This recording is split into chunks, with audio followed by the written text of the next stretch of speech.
Put a fork in them. The middle class has been wiped out from the face of the United States. R.I.P. for the middle class.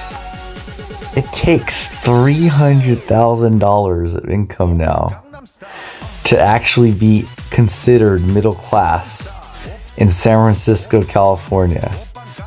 How absolutely outrageous.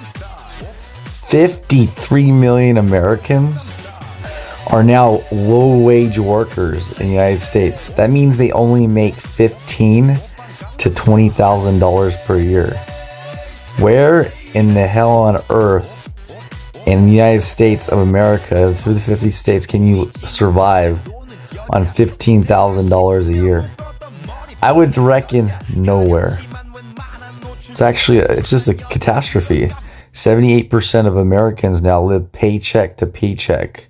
They don't even know where they can get an extra $400 or $500 if they have some big expense to pay for. Americans can't even trust their government. They lie about the CPI, inflation that we have across America. They say it's 7.9%.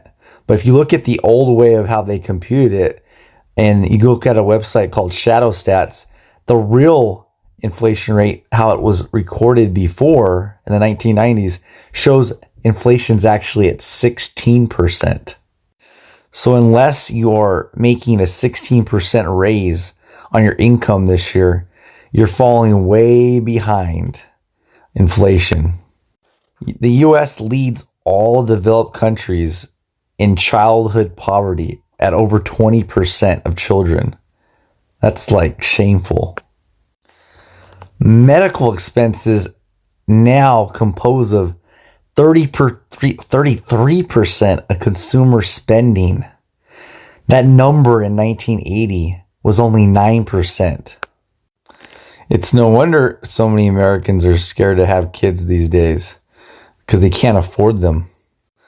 Here in San Francisco, where I live, there's more dogs than there is kids here in the city of San Francisco. How pathetic. And all these stats are without a recession. That looks like it's only imminent that we'll get a recession in the very near future. We're talking about maybe 6 to 12 months. Imagine how bad the numbers will be once that occurs and how people will be struggling to provide food on the table. America has been sold out. God bless America.